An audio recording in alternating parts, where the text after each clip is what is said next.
కర్నూలు జిల్లా మద్దికేర మండలం పెరవల్లి గ్రామంలో వెలిసిన అతి పురాతనమైన శ్రీదేవి భూదేవి సమేత భాద్రపద శుద్ధ పౌర్ణమి సందర్భంగా శ్రీ రంగనాథ స్వామి దేవాలయం పౌర్ణమి సందర్భంగా స్వామివారికి గరుడోత్సవం తదనంతరం స్వామివారి దేవాలయం గ్రహణం సందర్భంగా మూసివేయబడుతుందని ఆలయ అధికారులు తెలిపారు.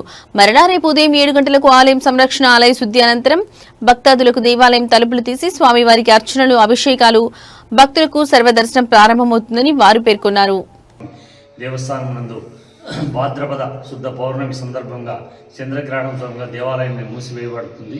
అదేవిధంగా పౌర్ణమి సందర్భంగా స్వామివారికి మధ్యాహ్నం ఆదివారం మధ్యాహ్నం 2 గంటలకు గరుడోత్సవం తదనంతరం స్వామివారి దేవాలయం తలుపులు మూసి గ్రహణానంతరము మరుసటి రోజు సోమవారం 8/9/2025 సోమవారం ఉదయం 7 గంటలకు ఆలయ సంరక్షణ ఆలయ శుద్ధి అనంతరం భక్తాదులకు దర్శనం ఏర్పాటు చేయనున్నది.